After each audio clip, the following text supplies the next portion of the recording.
안녕하세요. 상승이 기대되는 주식을 소개하는 가치투기꾼의 3분 주식입니다. 오늘은 포스코 퓨처엠을 함께 살펴보겠습니다. 오늘도 좋은 시세가 나와줬는데요. 앞으로 어떨지 같이 고민해 볼까요? 포스코 퓨처엠의 시가총액은 약 10조 2,571억 원으로 코스피 49위 대형주입니다. 최근 대형주에 돈이 몰려오는 흐름은 긍정적이라고 생각해요. 외국인 소진율은 10.01%로 대형주치고는 높은 편은 아니지만 최근 외국인들이 지분을 늘리고 있다는 점은 주목할 만합니다. 내재가치 면에서 동사는 적자에서 PER 169.53배 구간에 있습니다. 하지만 컨센서스상 턴어라운드가 기대되는 상황인데요. 저는 턴어라운드가 기대되는 저점 주식과 실적 저평가 주식을 즐겨 찾습니다. 이런 종목들은 저와 오래 동행할 가능성이 크죠. 물론 요 며칠 제 돈을 가져가는 데는 성공했지만 앞으로도 계속 제 주머니에서 돈을 꺼내게 하려면 제대로 일해야겠죠.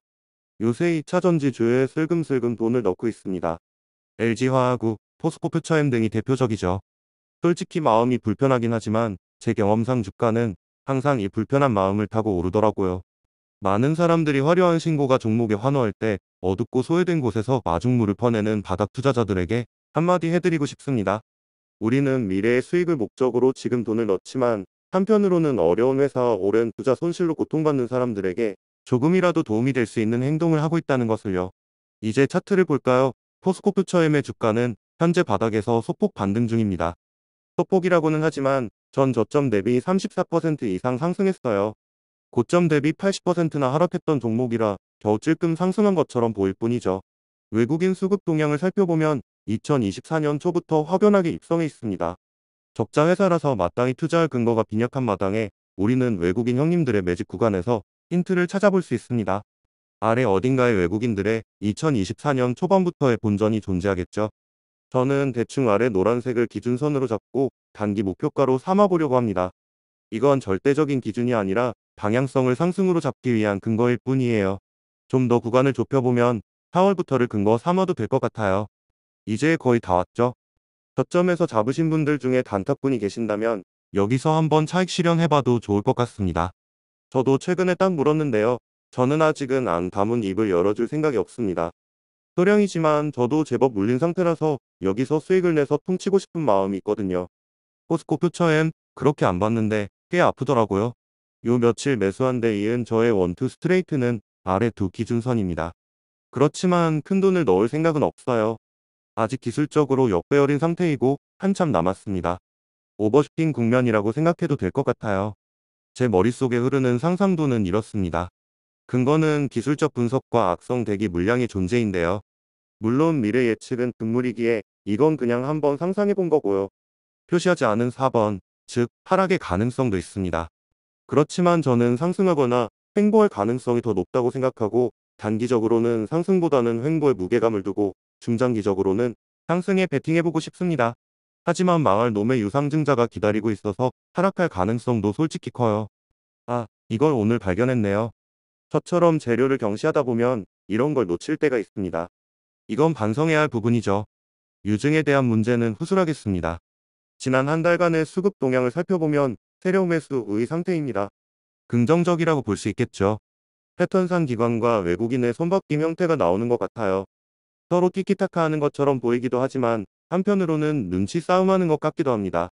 협력일까요? 간보기일까요? 여하튼 외국인 형어들은 요새 조금 마음이 심란한 것 같습니다. 저처럼 유상증자 때문에 짜증이 난 걸까요? 재료적으로는 아까 언급했듯이 유상증자에 대한 내용이 있습니다. 이건 좀 짜증이 나는데요. 저는 주주한테 손 벌리는 회사들 정말 싫어합니다. 여기 다니는 임원분들은 주주에게 손 벌리는 처지인데도 대기업 임원이랍시고 목에 힘주고 살겠죠. 유증의 내용에 따라서는 부끄럽고 창피해야 할 일이라고 생각합니다. 물론 저의 주관적 의견일 뿐입니다. 자, 공시자료를 살펴보겠습니다. 운영자금이 꽤 많이 포함되어 있네요. 유상증자는 살다 살다 가끔 보긴 하지만 운영자금 조달은 진짜 간만에 보는 것 같습니다. 우량주로 주식하는 게 이런 게 싫어서인데 여기서 또 보네요. 반갑다. 운영자금 오늘 제가 할 말이 많겠네요.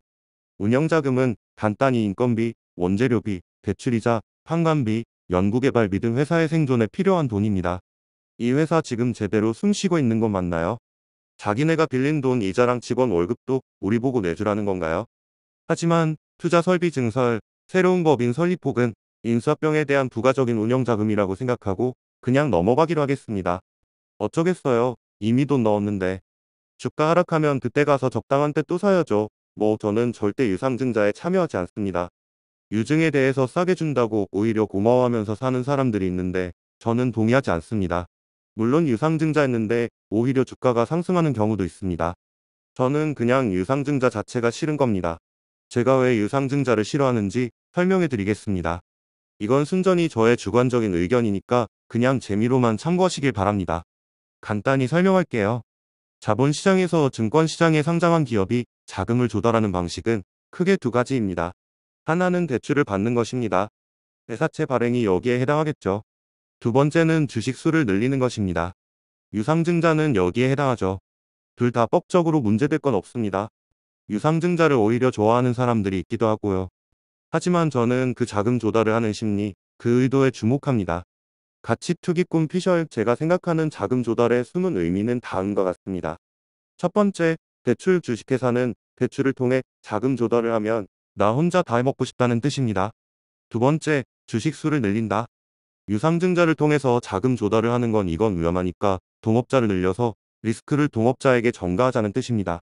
포스코 퓨처엠, 아니 포스코그룹의 지금 심리는 가치투기꾼 피셜로는 이런 겁니다. 얘들아, 이거 리스크 겁나 크니까 나 혼자서는 좀 버겁다. 우리 유상증자 크게 해서 주주들한테도 떠넘기자. 참고로 대주주인 포스코홀딩스도 유상증자를 맡게 생겼어요. 아, 여기서 가치투기꾼 피셜은 뇌피셜, 즉 주관적이란 얘기입니다. 지금 내용이 이해가 안 가시면 포스코 퓨처엠이라는 사람이 갓생긴 신도시 상가 건물에 200평짜리 감자탕집을 차린다고 생각하시면 돼요. 장사가 잘 될 것 같아서 나 혼자 다 해먹고 싶으면 대출을 낄 거고요.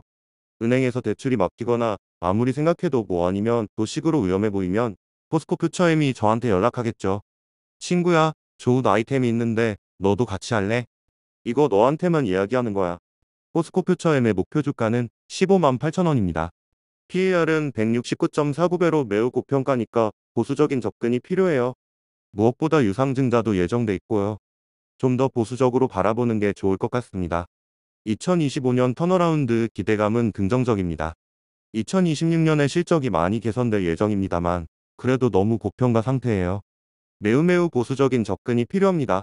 그래도 한 가지 긍정적인 것은 내부자 거래가 다수 존재합니다. 내부자들은 동사에 대해서 투자할 기회라고 생각하는 것 같습니다. 내부자들은 회사 사정에 밝은 사람들이기도 한 동시에 대개 중장기 투자자들일 거예요. 긍정적으로 검토할 만한 부분이긴 합니다. 이제 마무리하겠습니다. 잠깐 제 사생활 이야기를 해봐도 될까요? 어제 초등학생 5학년인 아들이 용돈을 탈탈 털어서 저한테 현대차 주식을 사달라고 했습니다. 아빠, 현대차 주식 200만 원 있으면 현대차가 한 달에 1만 원 줘 하고 물어보는 거예요. 아들이 준 돈을 세어보니 그간 세뱃돈 용돈 모은 돈이 95만 원 있더라고요. 기특한 것, 제가 5만 원 보태줘서 100만 원 만들어드렸죠. 100만 원은 스스로 모아서 채워 넣으라고 했습니다. 10시에 자는 날은 2천 원 보너스를 드린다고 하니까 냉큼 자더라고요.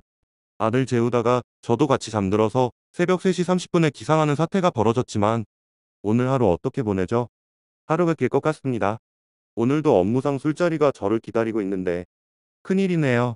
아들은 그 돈으로 자기가 좋아하는 로블록스라는 게임머니 월 정액 1만 원을 정기 구독할 생각인 것 같은데 갖고만 있어도 월 1만 원이 나온다니까 배시시 웃으면서 행복해 하더라고요. 전 재산 100만 원을 넣어서 월 5천 원을 배당받는다고 좋아하다니. 저한테는 아들이 제가 중시하는 소수의 자질이 있는 것 같아서 이제 슬슬 주식 공부를 시킬 때가 왔다고 느끼고 있습니다. 여기서 소수는 대중과 대비되는 소수를 의미합니다. 제 글을 즐겨 찾는 여러분께서도 소수의 자질이 내면에 내재돼 있을 가능성이 높습니다. 나는 아닌데? 라고 생각하신다면 그건 어쩌면 스스로 발견하지 못했을 뿐일 수도 있어요. 진짜예요. 가치 투자 한번 고려해보세요. 가치 투자는 워런 버핏, 세스 클라만 등 이 시대의 현존 대가들조차도 가르쳐서 될 영역이 아니라 오히려 타고나는 유전의 영역 같다라고 밝힌 바가 있습니다. 제가 그들이 이런 내용을 기고한 책을 보유 중이에요. 사실무근 아닙니다. 많은 사람들이 심지어 증권 전문가들조차도 가치 투자라는 개념에 대해서 말도 안 되는 이상한 주식을 들먹이는 경우가 많은데 이런 분들은 가치 투자에 대한 기본적인 상식도 부족한 사람들일 가능성이 높다고 생각합니다. 아니면 사기꾼이거나 아니면 제가 무식한 거겠죠. 제가 틀렸다고 해도 상관없습니다. 적어도 저는 주식이 재밌습니다. 저에게 주식은 오랜 친구 같고, 세상을 가르쳐주는 선생님 같고, 삼국지 게임에 유능한 장수 같고, 아끼는 병사 같고, 가치 투기꾼 서버나 국립공원의 야생동물 같으며, 뜻대로 안 되는 한국 정치 지형 같고, 밤하늘의 무수한 별들 같고, 영롱이 홀로 밝은 샛별 같으며, 방향을 가르쳐주는 북극성 같고, 국자 모양의 북두칠성 같기도 하고, 핸들이 고장난 1톤 트럭 같고, 오마이 늦은 40대 같고, 아들에게 물려줄 아빠의 일기장 같고, 우리 가족을 지켜줄 든든한 안전벨트 같습니다. 그럼 저는 여기까지고요. 저는 가치의 영역에서 주식을 사모아서 투기의 영역에서 매도하려고 하는데, 포스코 퓨처엠이 가치의 영역인지는 잘 모르겠는 가치 투기꾼입니다. 주가 저점 정도로만 해두겠습니다. 이 글은 매수 추천의 글이 아니며 저의 주관적인 의견일 뿐입니다. 투자에 대한 책임은 투자자 자신에게 있습니다. 특히나 적자 기업은 더더욱 조심하세요.